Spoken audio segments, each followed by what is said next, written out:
Okay, so I'm going to show you how to create a module for your classes. If you go over to the left-hand side and click Modules, you'll come to a screen that looks like this. If you don't have any modules, it'll be blank.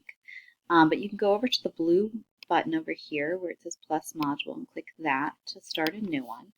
I'm going to call this, oh, I already started one, Distance Learning Week 1.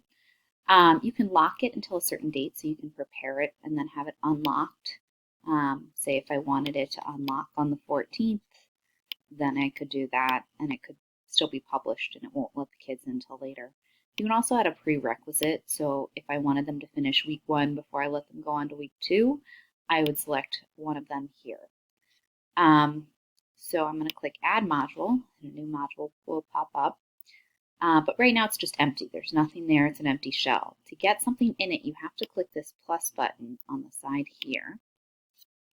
And you can link it to an assignment that's already there. You can link it to quizzes, different files. But what you're probably going to want to do is start a page. So you're going to say New Page, or click Page, and then I'm going to start a new page because I don't want to use one of the ones that I already have.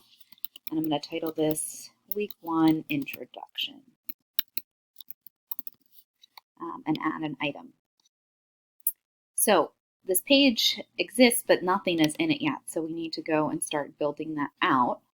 So you'll come here and it'll be like when you start your Canvas at the beginning of the year and it's blank. So you click Edit and you can start adding in whatever you want for your students at the top. So welcome back. You can start maybe a to-do list for the week. To do this week 1, and then fill that in there. Now, people have been asking about how to get various things into your module. You can link if you have files uploaded and you have documents that you want the students to use. Say you have a worksheet or something you've already created, you can link it through your files. You can also link it to quizzes or assignments if you have them already created.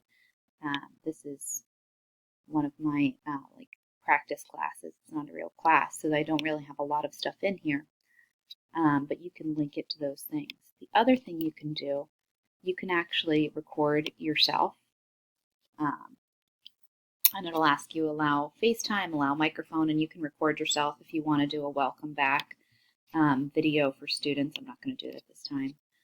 But if you wanted to post like a video of yourself welcoming your students back, this is the button that you would use. This is more external tool, so if you wanted to have them, say, watch a YouTube video or a Khan Academy, you can go in through there, and all you have to do when you select it is you can search it, or you can share it, you can put in the URL, and that'll put it in there as well. But say I wanted to do one on energy or light energy, and I can search and select the video that I want and just click the embed button and then it'll pop up in there.